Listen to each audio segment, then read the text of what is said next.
Welcome everyone, I'm Papagan and welcome to another week of There's a Place, the show where we talk about feelings over material things and talk about the mind over the body and the connection between all of them. So thank you for joining us and welcome. I wanted to kind of give all you guys an update on something that's been going on.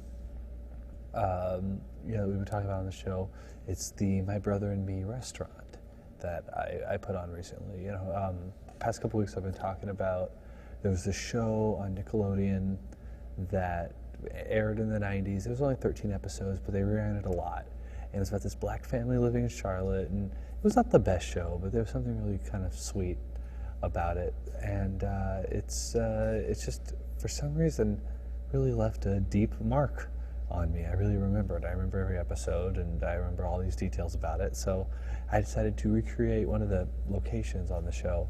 Is this comic book store that serves, it's also a restaurant, so they would only have to build one set. So I decided, I have a friend who owns a restaurant. I was like, hey, you're not normally open on Saturdays. Let's one Saturday when you're closed, let's turn this into the My Brother and Me restaurant. He said, okay, let's do it. So this past Saturday, we did it.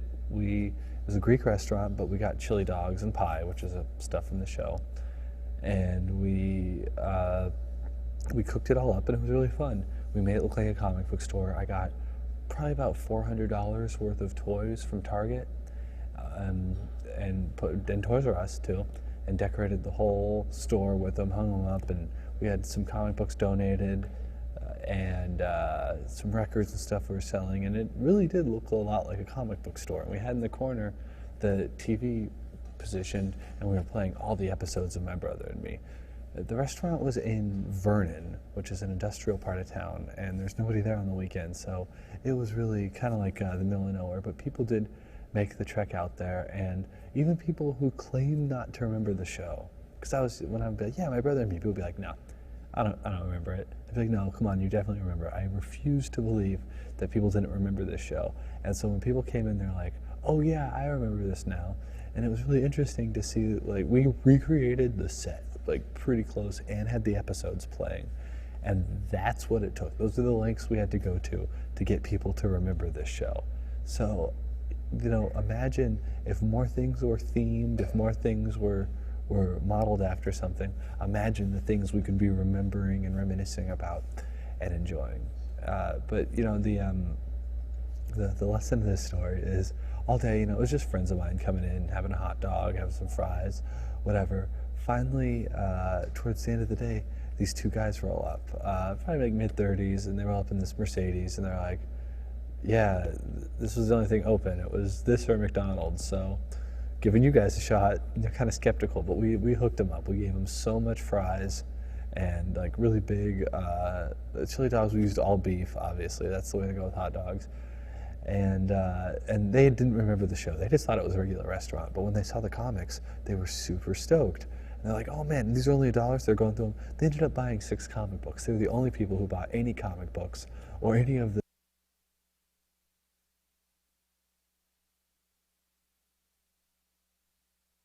because part of the joke was like, why would there be a comic book store that served food? But as it turned out, some people were really into it. And after they finished eating, they went outside and they got in their car, and two of them shared one of the fattest blunts I think I've ever seen from a distance. And I was like, oh, okay, it makes sense why they were into the chili dogs and the comic books.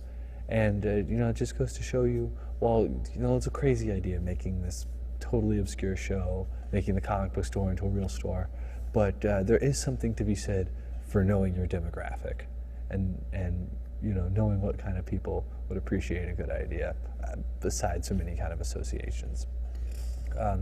That's what's going on with me.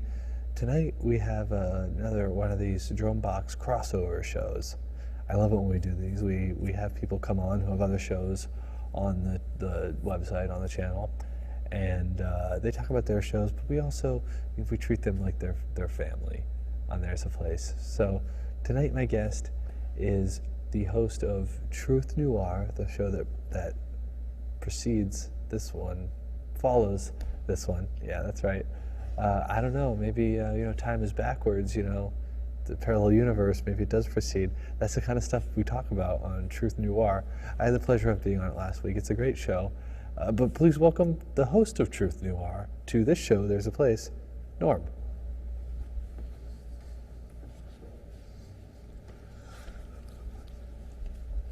What's up, Norm? How's it going, Adam? Thanks for having me. Absolutely. So you brought the cup here. Was that not okay? No, it's fine. Okay. I'm just realizing though, you are the first guest who's ever brought a beverage onto the show. A tasty prop. Yeah. So this is your first time on the show, but this is a beverage's first time on the show as well. It's one small step. Yeah, I would like to include all sorts of, this is all about being inclusive, this show, so. Is it the first flannel shirt by chance? Oh, definitely not. Okay. Definitely not. All right, well, we'll stick with what we got. Yeah, but the beverage, I like to see some food come on the show maybe one time, some plants. I don't discriminate. Okay. Just only having people on the show. So the type of prop, you're also cool with. It could be a living thing. Anything, yeah. That used to be alive. Well, yeah, because I realized I should get into animism. Do you know what that is? No. A lot of you know what it I've is. heard the term, but... It means some religions believe everything in the natural world has a spirit. Oh, okay, sure. There's hundreds of gods. Everything you can imagine. So that sounds kind of cool, right? Yeah, I think there's something to that. Yeah, I can get in with that. Get down with that. I think people would treat the environment a lot better if they thought it had like a soul or spirit to it instead of just a piece of property to put a flag on or whatever. Do you think that the earth has a soul or a spirit? Actually, I do. There was a book that I was reading a while back called The Singularity is Near, and it was by a guy named Ray Kurzweil, who, if you play music and if you know Kurzweil keyboards, he's the owner of that company, but he is also, and more importantly, he's a technological prophet. Basically, he's, over the course of most of his life, made these very accurate, long-ranging predictions about the evolution of technology, and he put a theory out there that the entire universe is a sentient being, and that even with the creation of the earth and the evolving of life, and then with the evolution of technology as we've brought that into existence, all of these events follow this very long parabolic curve that usually the life cycles of most living things follow to some degree or another in life cycle, and he was demonstrating that not only the earth but the entire universe is a single sentient being, which I thought was really cool. And then the other universes are other beings? Possibly. I think we're probably a little bit behind technologically or maybe spiritually to be able to kind of grasp the infinitude of that. But do you think that we are now, because of technology, closer to finding these answers than humanity's ever been before? I think they could definitely help. I mean, having the technology there to make the bigger or better microscope or build the bigger telescope, or open up a portal, and walk through it. I mean, I think all of these things will probably become possible, maybe even within our lifetimes.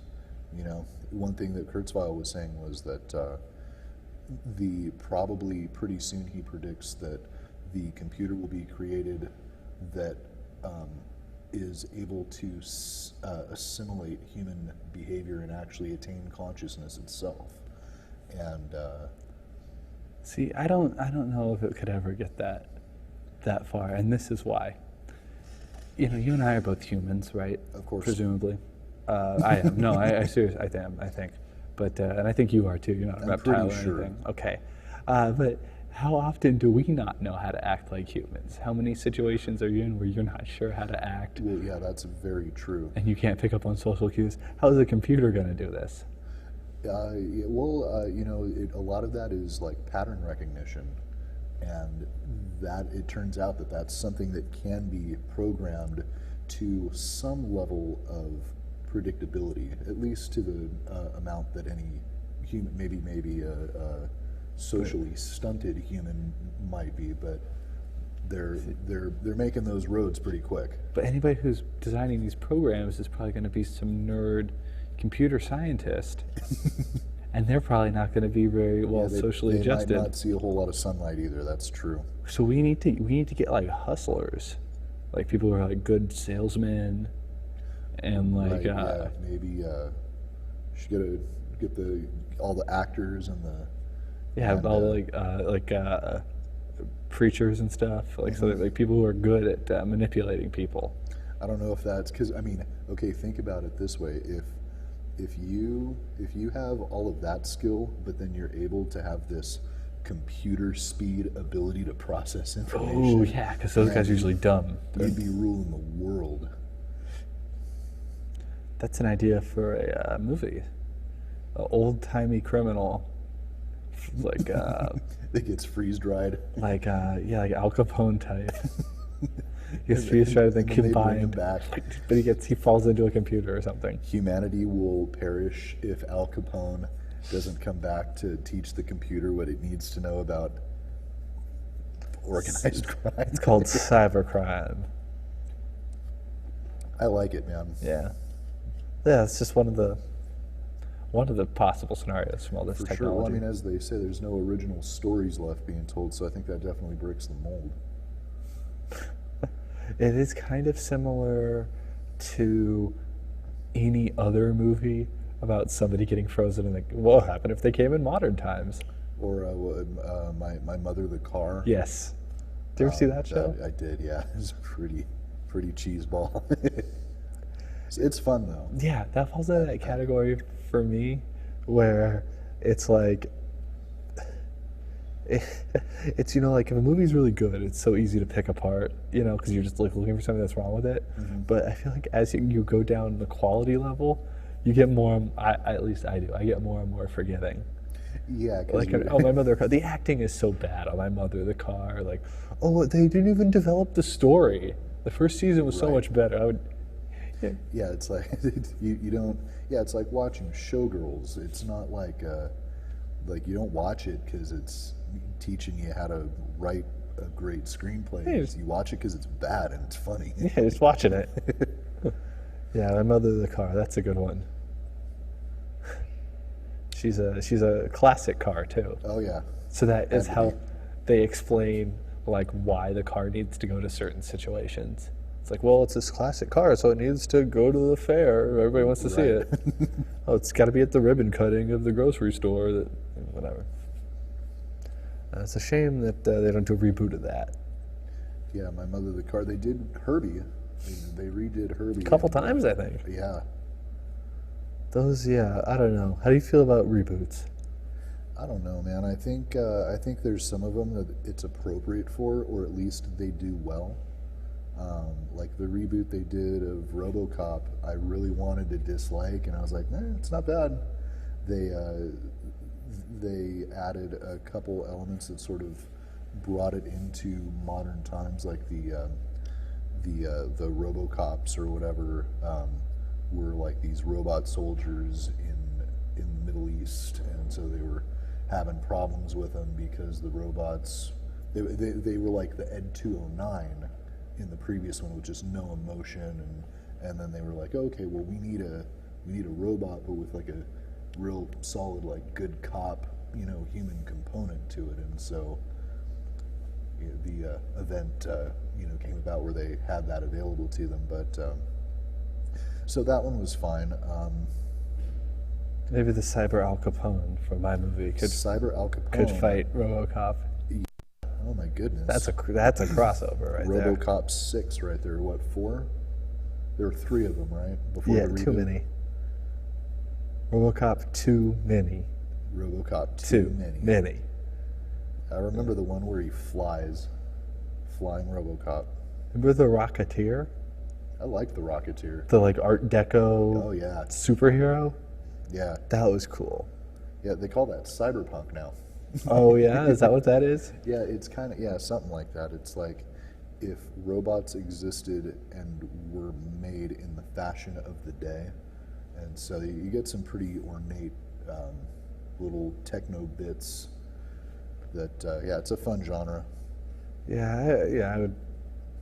Kind I've of heard like it's that like Wild a- Wild West movie. Oh yeah, no, that's steampunk, What did I say? cyberpunk. Oh my gosh, I'm so sorry. That was my bad. Oh okay. I meant steampunk. Oh well, that doesn't have robots necessarily. Well, it It's more has- just like regular stuff run on steam and like mustaches and big hats and overalls. Right, yeah, that's the energy source of the day. Yeah, steam. Yeah. But like a robot from the 20s would look kind of cool. It could be powered on electricity. Mm-hmm. To plug in one of those big, long, thick cords that an and old it appliance could, It has. could only go like 20 feet. It heats up. to keep pouring oil on it Yeah. like in the Wizard of Oz. Oil and coal. Right. The robot runs on coal. Good times.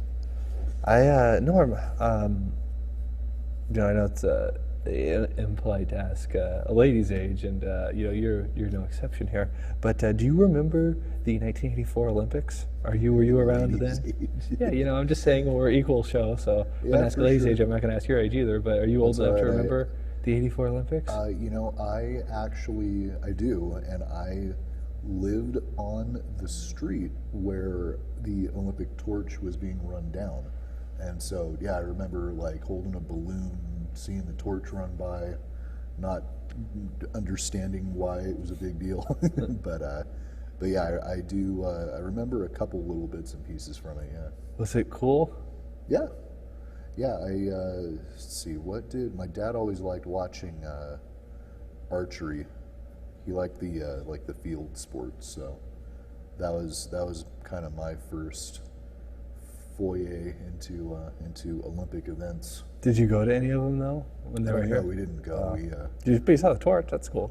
Yeah, I figured. I think it was probably my folks also hate dealing with traffic, anything.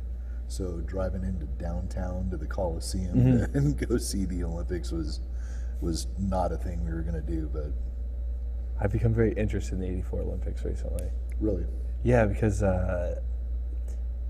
the Special Olympics are coming to LA. And I was like, yeah, that sounds great, but the regular Olympics would be cool too. And the '84 Olympics were the ones that the Russians boycotted, right? Yeah. so they weren't very because competitive. we boycotted their 1980 Olympics In Moscow. Right. And they used only pretty much existing structures. So like it was at the Coliseum, it was at UCLA, it was in Long Beach. Right, It was yeah. at like all like the cool local places, and it was the only Olympics that was profitable. Really. It made $200 million. That I was not aware of. That's interesting. Usually the Olympics lose a lot of money because they were building a bunch of stuff and whatever. And the logo of the '84 Olympics was an eagle. Right. Yeah. The big plush eagle. I remember having Yeah. one of those. I remember him. And then I remember just kind of like the after effects of the Olympics, all pretty much gone now, but they put those murals up on the freeway all over Right. Yeah. of people like running and stuff. And they got defaced with graffiti. Oh yeah. Yeah. There were a lot of those put up. I remember that. On the 10 there was one, and the one by downtown. They've cleaned some of them up though, right? Maybe like one or two is still there. The one on the 5 that I drive by every day is just the like, I think they like sprayed it with some paint thinner or something, but there's like the ghost of like some of the marathon runners Oh really? Wow. just in like splotches where Okay. like the paint didn't fully get off. Yeah. I Into haven't like been these down that way in a weird while, like so- silhouettes and stuff. Yeah. You can see that there may have been something there one day. I remember one had a guy in a wheelchair on it.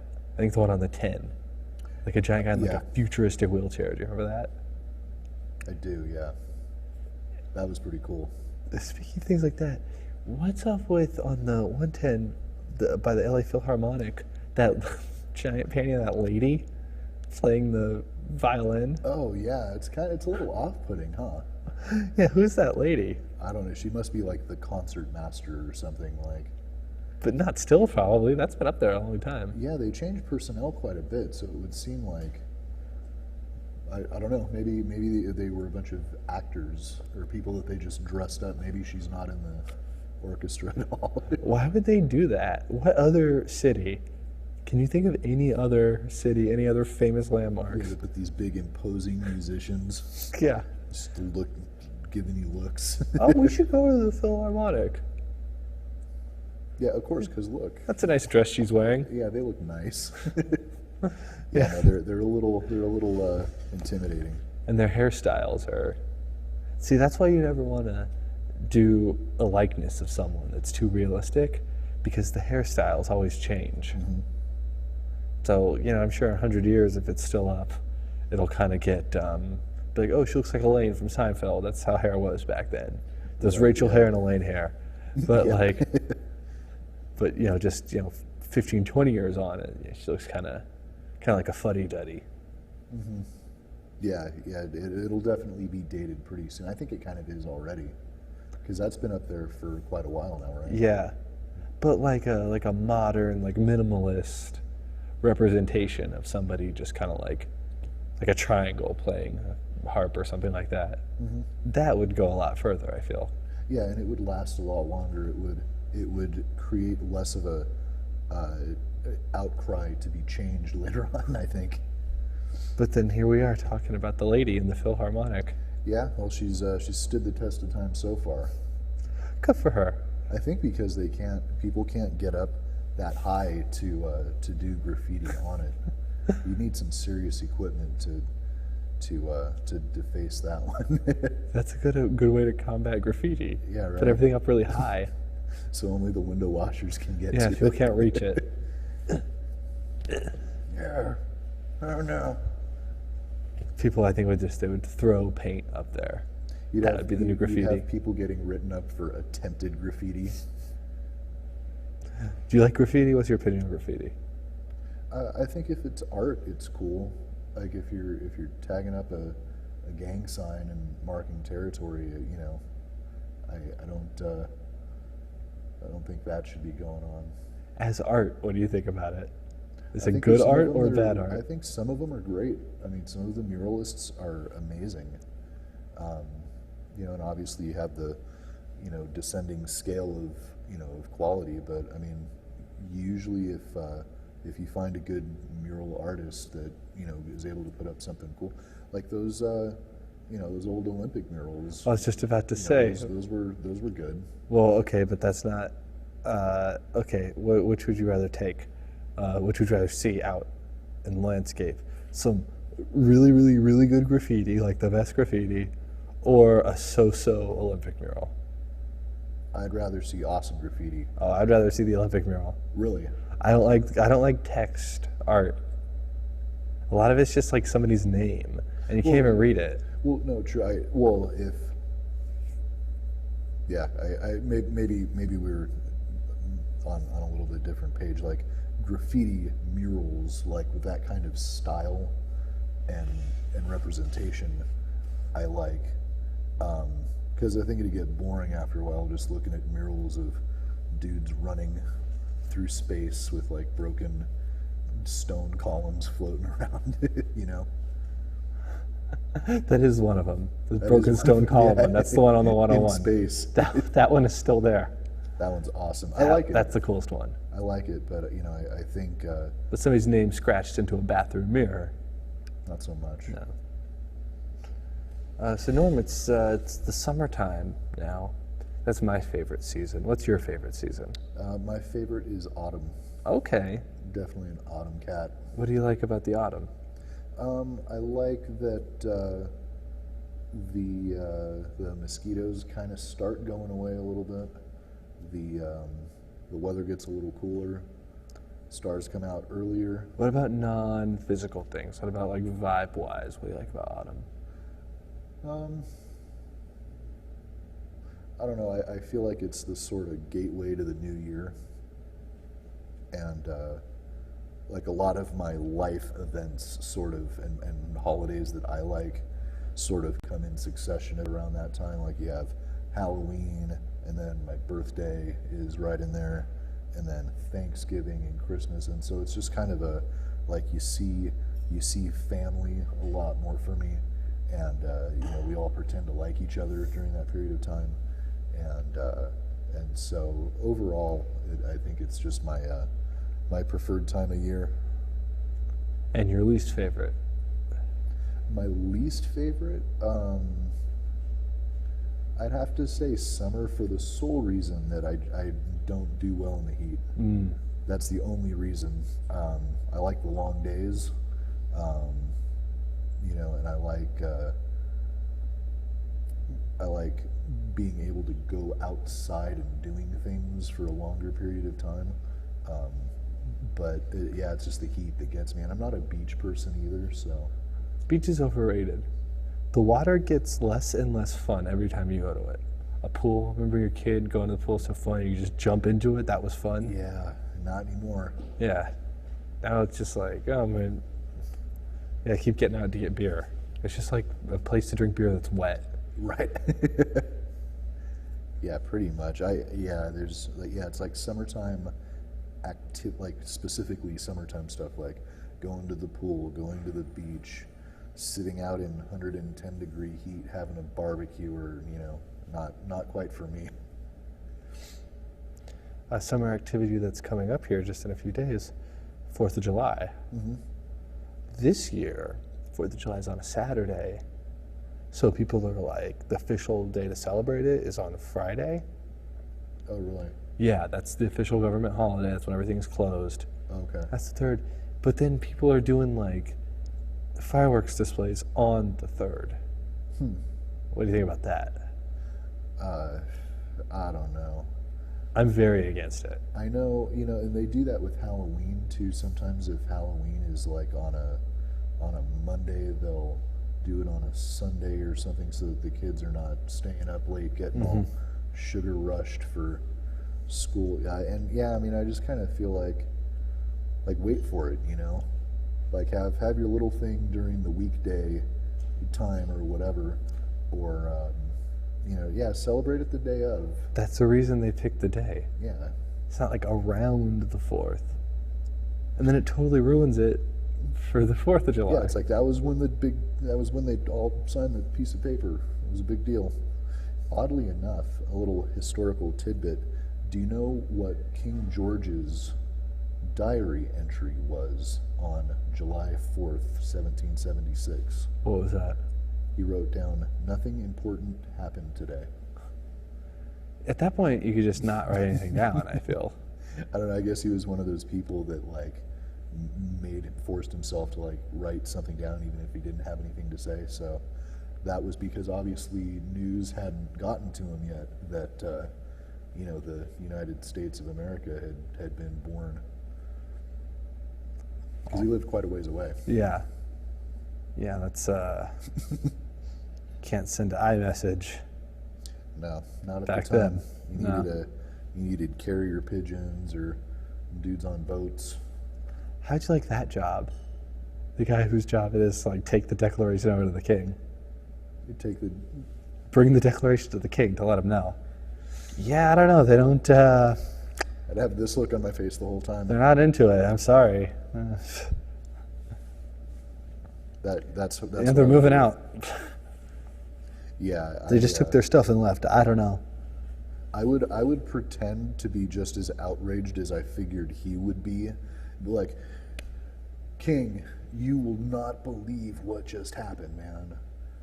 I'm angry about it too. That's right. Man, these guys. Man. We got to do something. And then on the U.S. side, waiting for like the British to come back.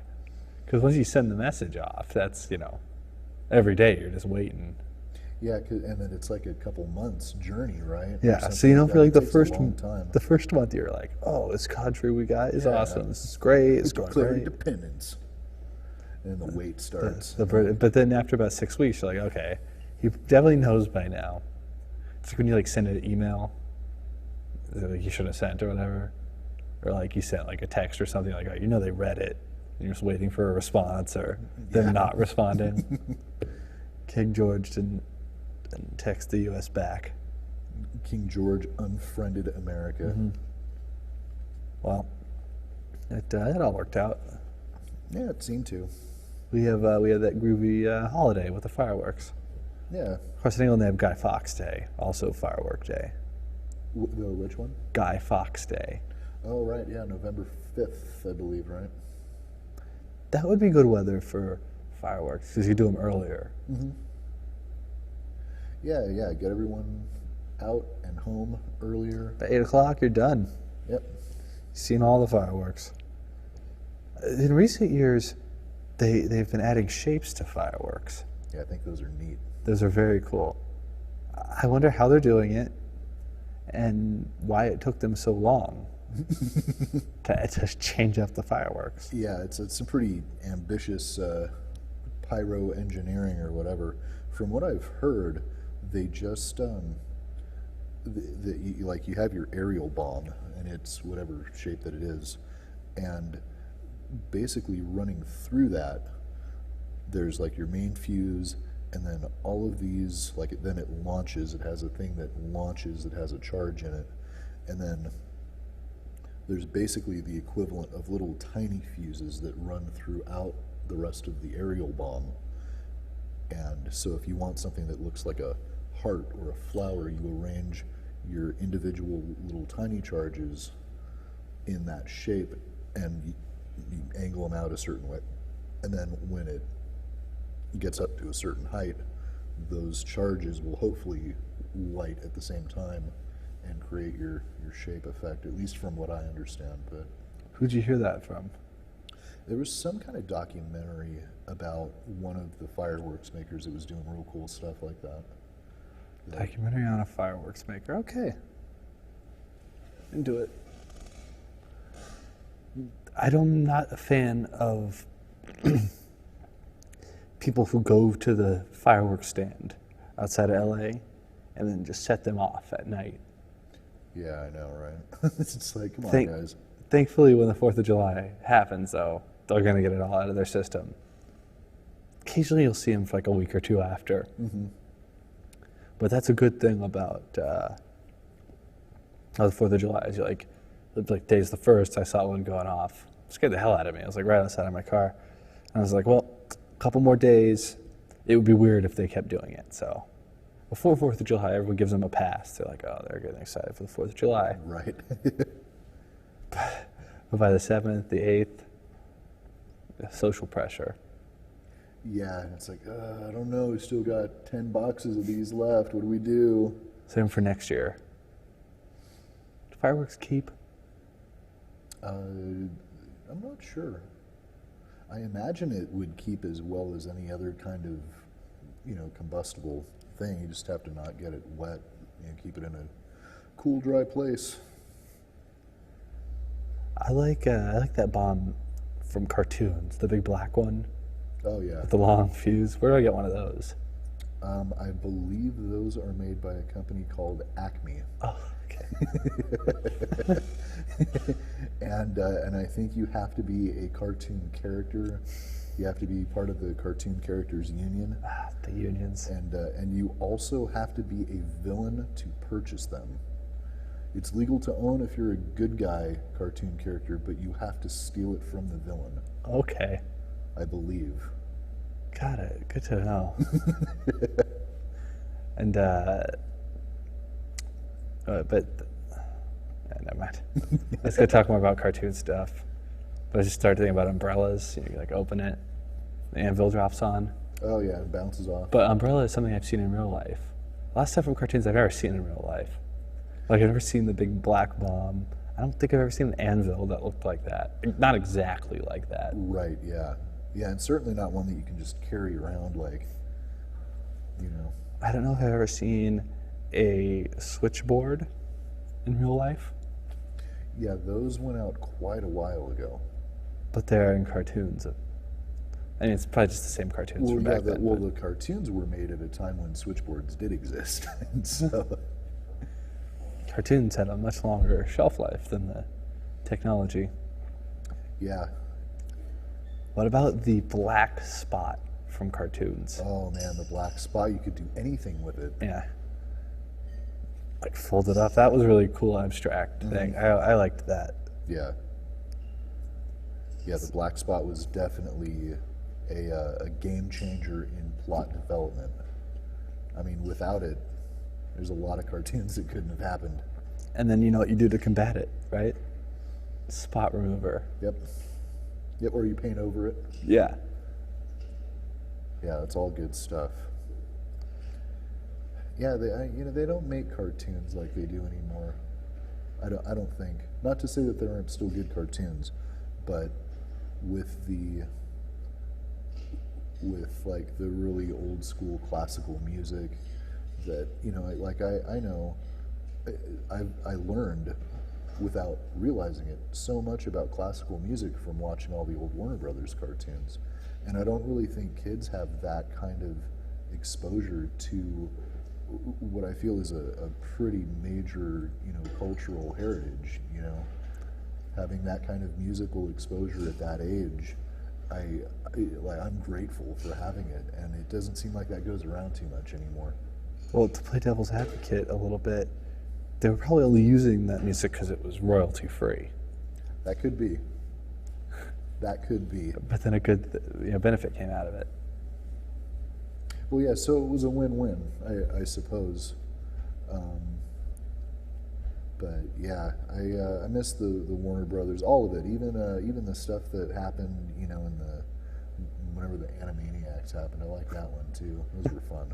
The Animaniacs, they had a whole era of Warner Brothers cartoons. There's like Pinky and the Brain and Animaniacs, Freakazoid. Yep, yep. Made by Steven Spielberg, I think. That's like the producer of all Tiny Toons.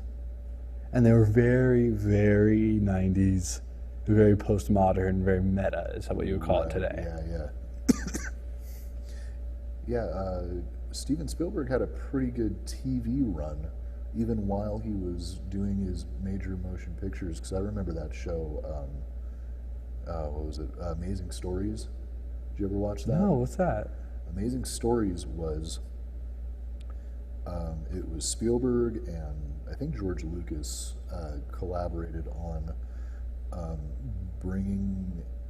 producing for television these old kind of pulp stories that, you know, Amazing Stories was one of the old pulp magazines, Weird Tales, and they took like these just sort of odd stories and they put huge budget behind them and they had A-list actors in them. Like one of them I was watching, I think it was called The Artist or The Illustrator or something, and it's my favorite one. It's it's got Kevin Costner, the guy from Lost, what's his name?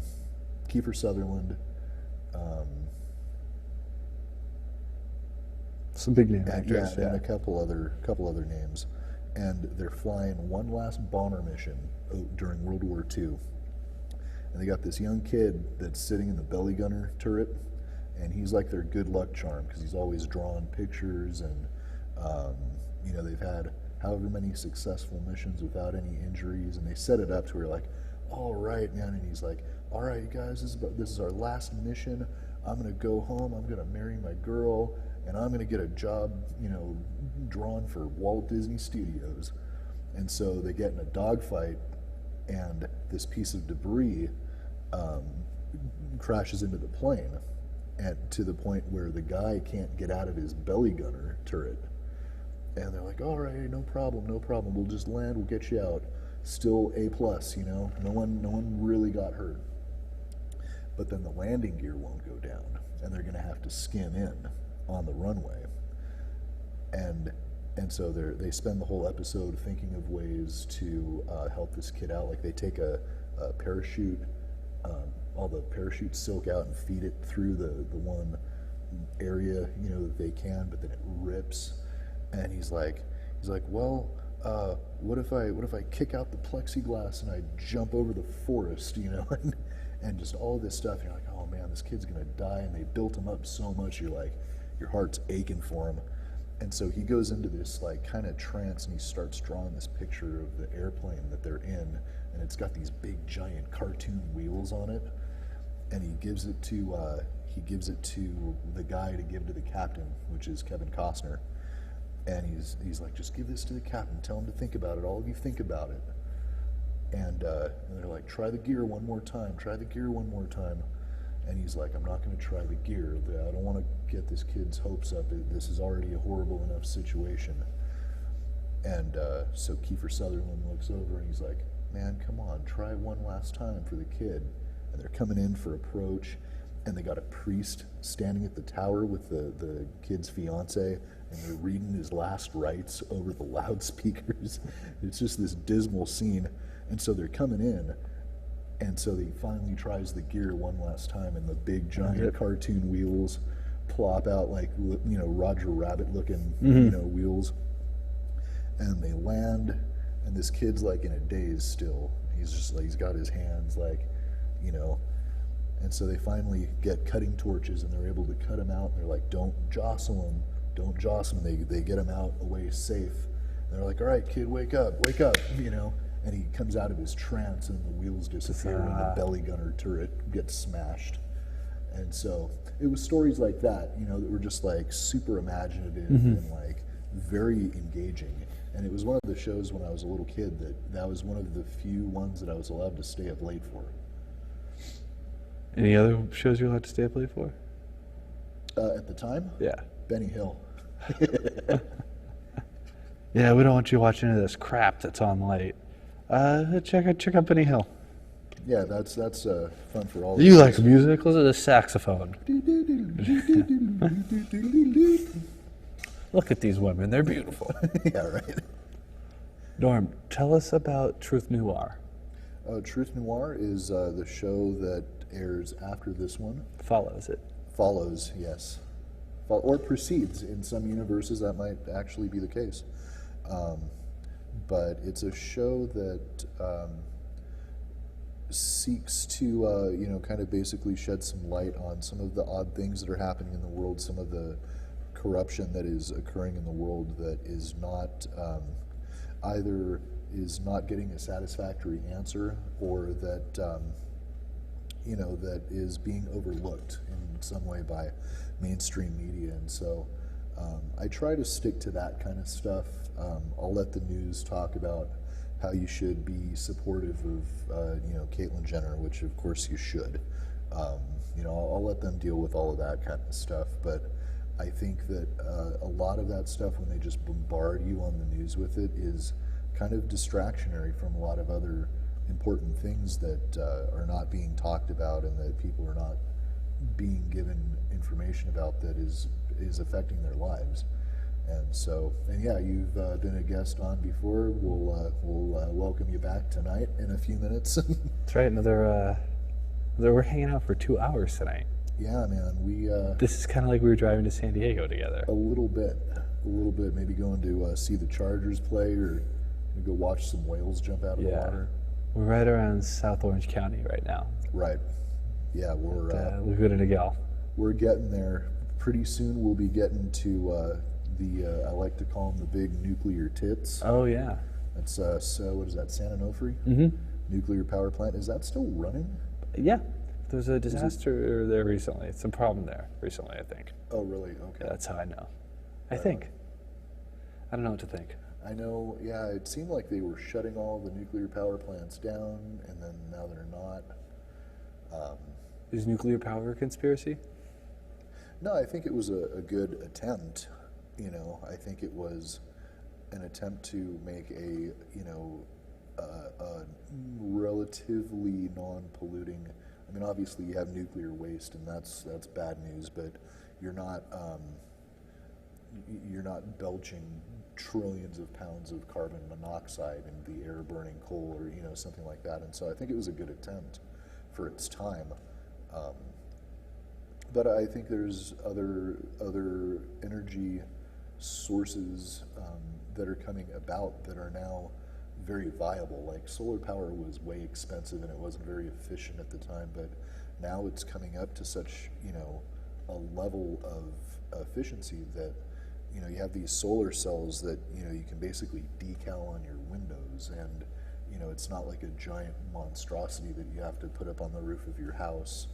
Um, and recently, Elon Musk, the founder of Tesla and SpaceX and PayPal, he he developed a solar power, basically a battery that's able to store, I think it's like 10 kilowatt hours, which is huge. Like, that's an entire day's worth of pretty heavy home usage, so that while the sun is not out and actively producing energy for you, you have this battery that you can draw on, you know, during the night. So, you know, chances are you're probably not using a whole lot of electricity, but if you have your air conditioner on a cycle, and if you're, you know, it'll keep your refrigerator running, and it'll keep your, you know, computer on and hibernating or whatever. And so, so yeah, I personally don't see a need for nuclear, any kind of proliferation anymore. You like the solar? Yeah, you know, I mean, I'm just about like what has zero pollution, what, you know. But the sun is hot. You know, you said earlier that you don't like hot weather. That comes from the sun. That is true, you know. But try to have your cake and eat it too, Norm. But the, you know, the sun. Well, I mean, it's, you know, the sun, like any other sentient being, has its good sides and bad sides. I don't like that the sun gives me a sunburn, but I do appreciate the big warm hug. You know, I appreciate, you know, the atmosphere and the, you know, the sunlight that helps plants grow for, you know, vegetables that we eat, and, you know, things of that nature. Yeah. So. Yeah. Sunburns, though, are a bummer. Yeah, I got a really bad one a few years ago. I get them on my bald head. Yeah, man, you need an extra little dollop of sunscreen over and above what some other people might. But I got one that was so terrible because it was overcast, and you never, like, you're like, oh, it's cool out, I'm not gonna, you know, why put on the sunscreen? Wrong, because that's when it gets you the worst. And I hadn't been to the beach in a long time before that, so we were laying out for like 4, 5, 6 hours, and the next day it was almost, my whole back was just one giant blister. It was pretty awful. Do you have to sleep on your stomach? Yeah, it was messed up your whole life. The sun. For a couple weeks, it was pretty rough. We can be thankful we get those 10 kilowatt hours. Yeah. All of our suffering. I kind of always wanted to put sunscreen on a strategic place on somebody and like fall asleep, and then get sunburned with like a dick or something. Some odd pattern. Yeah. That would be fun. Make like fun a prank. pattern on their face. Okay. Or something where they don't, where they only. Yeah. So you let this be a lesson to all of you out there: don't fall asleep at the beach. Nope. Norm, we are just about out of time on the show, but what can people look forward to on tonight's Truth Noir? Sure. On tonight's episode, we're going to. I'm going to break from my usual attempt to try to talk about obscure stuff that is not in the news so much. And today, I think what I want to talk about is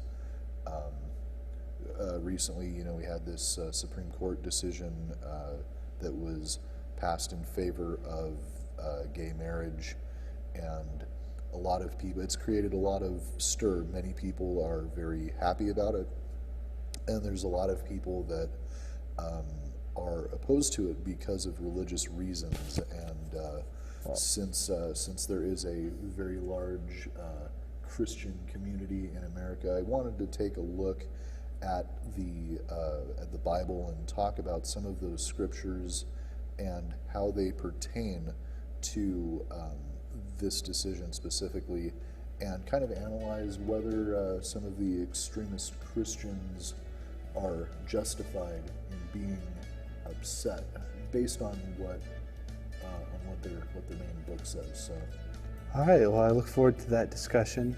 as And do I. everyone, until next time, this is Adam Papagan, reminding you that there's a place you can go, and it's your mind. Good night.